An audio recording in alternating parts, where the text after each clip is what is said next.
ఒక చిన్న పల్లెటూరులో ఆకాశం నల్లగా మారి గట్టిగా గర్జిస్తూ వర్షం కురుస్తోంది. మెరుపులు మెరుస్తూ గాలి ఉరకలెత్తుతూ ఊరంతా భయానకంగా మారిపోయింది. వాననీళ్లు వరదల్లా వీధుల మీద పారుతున్నాయి.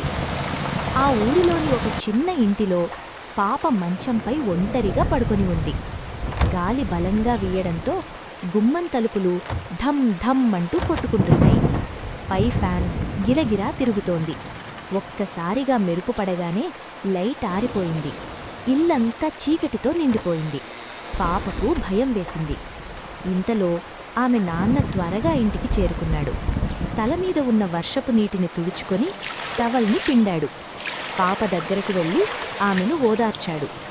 వెంటనే ఒక చిన్న దీపం వెలిగించాడు. ఆ దీపం వెలుతురు ఇంట్లో ఒక చల్లని నమ్మకాన్ని తెచ్చింది.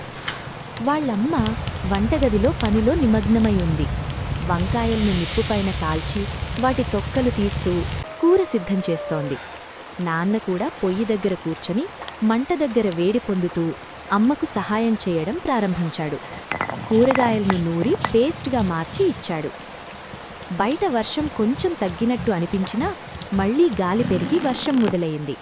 నాన్న దీపం వెలుతురులో మంచాన్ని సరిచేస్తున్నాడు. అమ్మ మాత్రం వంటను ఆపకుండా కొనసాగిస్తోంది. ముందుగా కాల్చిన వంకాయలను మెత్తగా చేసి కూరలో వేసింది.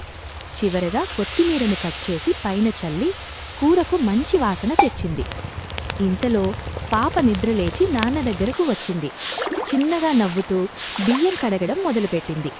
కడుగుతూ కొంచెం బియ్యాన్ని నోట్లో వేసుకుంటూ ఆటలాడింది. నాన్న నవ్వుతూ ఆమె చేతుల్లోని బియ్యాన్ని శుభ్రంగా కడిగి అమ్మకు ఇచ్చాడు. అమ్మ ఆ బియ్యాన్ని పొయ్యి మీద పెట్టింది. కొద్దిసేపటికి అన్నం ఉడికింది. ప్లేట్లు సిద్ధం చేసి అన్నం మరియు కూర వడ్డించింది.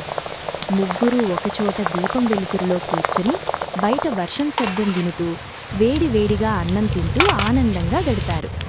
ఆ చీకటి రాత్రిలో ఆ చిన్న దీపం కంటే ఎక్కువ వెలుగు వాళ్ల కుటుంబ ప్రేమలోనే ఉంది.